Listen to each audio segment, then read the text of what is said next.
Hi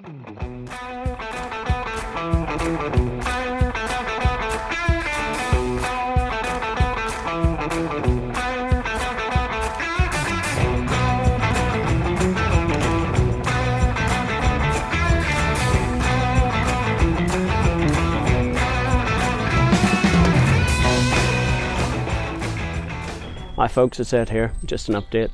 20th February 2021. Yesterday was a momentous occasion. So we finally got the little car MOT'd. So thanks to the guys at Reliance and Adam Smith in particular for MOTing this little beauty. It sailed through, so happy with that. Always nerve-wracking when you have no idea it's your first MOT with a car. So just thought I'd do a quick update and a thanks to the guys for that. Little walk around on the car maybe and show you what's been done and what's left to be done. So we're almost there. It's road legal.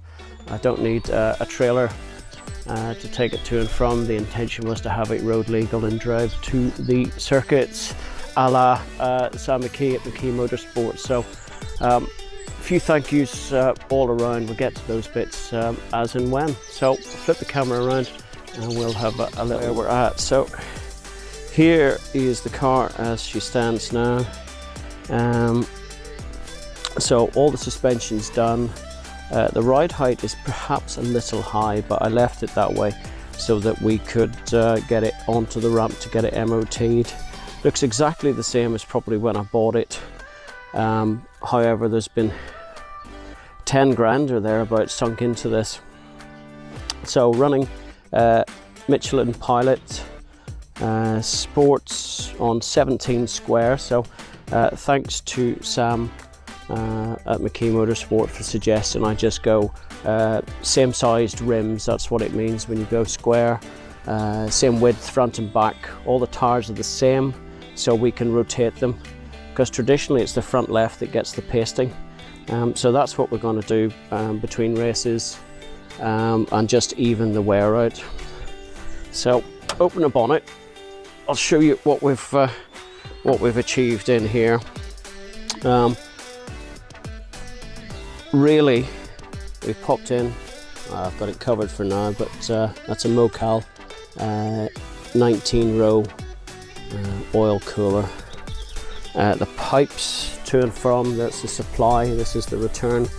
And a neat little way to do it all is this little tap off the oil filter housing. So the normal casing comes off, this one screws back in, and what was really nice about it all was there's a couple of additional little 8th NPT sensors you can screw in there. This one is a temperature sensor for the return feedback, just to let me know that the oil cooler is working properly, and thanks to Sam again for that. The return is more critical than the feed, simply because you need to know whether your oil cooler is actually performing as it should. And of course this is the return back into the sump effectively. This is a completely independent pressure switch. There's a little adjustment in there. It's set to about 20 psi at the minute, and all this does is grounds it. And you'll see I got the idea from the CarTech shift lights. They have a facility where there's a little wire, and when it goes to ground, the shift lights disappear. You get a flashing amber warning. So when the pressure's low, it triggers the lights. So obviously I'll not start the car, but you'll see how it actually works. So there it is. There's the little flashing ambers when there's low pressure. So hopefully that will actually save an engine should we bust a hose or lose the oil. So that's the plan there. We have got Ultra Racing. Nice little strut brace there, just keeps the top mounts where they should be really, with a flexing. And here we have the fully adjustable top mounts from the Gas Gold shocks. set full caster and full camber, and there's some reinforcement plates in under there. These E46s, they suffer from what they call mushrooming of the strut towers, so a little bit of extra support in there doesn't go amiss. The only thing I've done is we're running it on some Petronas racing oil. We've got the ram air induction kit, fairly standard fare there, so nothing really new there. There's an alloy cord radiator in there, and the forgive the splitter, give it a good power hosing. We're going to paint that. I was going to go white to kind of go white and blue on the scheme, but I think I'll just keep it simple and go black on there. That's it for the engine compartment.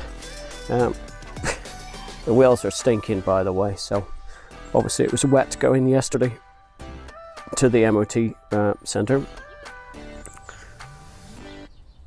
So new discs, pads, Aero DS111 pads. The mu, or the grip factor of them, is fairly even across the temperature range. They brake really well. Of course, this is a road car as well, to be driven to the circuit. It won't be a daily driver, of course, but it's always nice to know you've got some brakes when you want. We've started putting the logos on just to make it look a little bit. I've left some space up around the door here for the 750 Motor Club. Light and mirrors, cheapy manual ones, off eBay, and obviously from China probably. Actually saves about 1.5 kilos over the standard items. Sun strip will be replaced with the Tagiwa one for the Road Sport series when we get that. Inside, what we've done, thanks to Nick Vaughan for the suggestion on the Solo 2 mounting on the steering wheel. It's absolutely awesome, just direct line of view. I mulled over the idea of getting the DL version, which adds some engine parameters and stuff. It's limited on the E46 what you actually get out of it, but if I got the DL, it would have to be hardwired into the CAN bus for the information, and I wouldn't have the option to go on the steering wheel. We've got a little clock here, timing for pit stops and for the race, duration, some, well, new to me, Sparker Sprint seat, TRS, just 4-point for the passenger. I've got a full 6-point. And the Circuit 2, interesting enough that the seat is actually out of date. It's not required for club racing in the UK to have an in-date seat, but it is a requirement to have an in-date harness system. So brand new harness in there. Obviously there's the Wilvern floor, messy as usual. Makes a huge difference to actually driving the car, so thanks to the guys there. Full safety devices cage, all welded in, and what I did do as well, you might just see, we ran internal brake lines to the rear brakes. The old ones were absolutely in rag order, as they say, and we just dropped them down as close as we could to shorten the run. Demon tweaks. So thanks to those guys for well, effectively sponsoring. You apply to them and they either say yes or no, so there's 10% in that. Round the back, Tagiwa adjustable rear spoiler. No idea yet how much wing to run, but that's it. Don't be a dick, always a good thing. Probably cover that up with the novice cross eventually. What I've done at the rear here is I have wired this and the left hand fog light off a left hand drive car together, so that when you hit the fog light button inside, both of these come on. You can either run a central rain light that's on a separate switch, or you can run dual fog lights, meet the requirements for reduced visibility and the requirement to run the rear light. Towing eyes, they were already fitted when I got the car, but nice heavy duty wire ones. Little spring catches, and we'll open up the rear. You can see my modified wiring into that. Normally the cars only come with a fog light on the driver's side, so that kind of rounds it all up. In the back, some reinforced top mounts for the struts here. They're offset very slightly, offset out obviously to make clearance for the coilover, so it's a full coilover and conversion in here, and a lovely rear strut brace, all nicely bolted in, and that was done when I got the car. Obviously Lexan windows, 330 Challenge, so that's what this car was originally designed to run in. So hook that back up again, close it all up. The rain light idea, I blatantly just stole off Sam McKee, and it's perfect. It just fits right in where the BMW badge would be. Things yet to do on the car. We're nearly there. We've got this fire extinguisher system. It's the right size. It's 5 years old. They're supposed to be serviced every 2 years, and this one's done absolutely nothing. We've got a new one to go in yet, and it doubles the amount of outlets in order to do that. That is essentially it. So thanks to everyone that has helped me along the way. I couldn't have done it without asking questions, and everybody's been so free with their information, helping me out. So thanks to everyone. You know who you are, and hopefully we'll see you on the grid as soon as I get myself a license. Today was supposed to be the day that I did my arts test at Silverstone.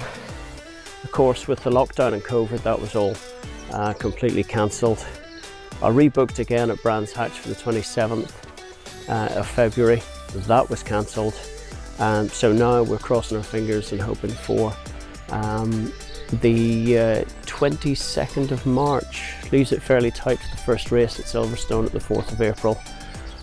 So fingers crossed. We've got some decals to do, just general tidy up, but that's mostly it. Might attempt some body work, the scratches that are still there from the keying. Just want to protect those, and we're nearly there, ready to rock and roll. So all getting a bit exciting.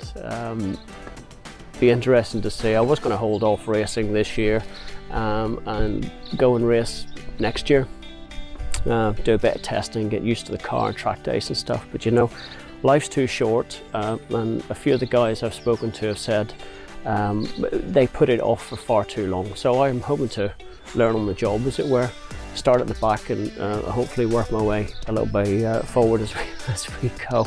I might start at the back and stay there, it doesn't matter, it's all a bit of fun. And that's what it was all intended. So thanks for watching. Hopefully the next update we'll get maybe a track day in on the 13th of March, I believe.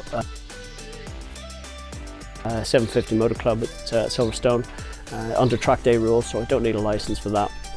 We'll shake the car down, hopefully get the Nankang AR1 semi slicks on, and we'll try and get some sort of setup pressures, damper settings, roll bar settings and stuff like that. So all set pretty neutral at the moment, and we'll go from there. All right, all the best. Enjoy the rest of your weekend. Bye.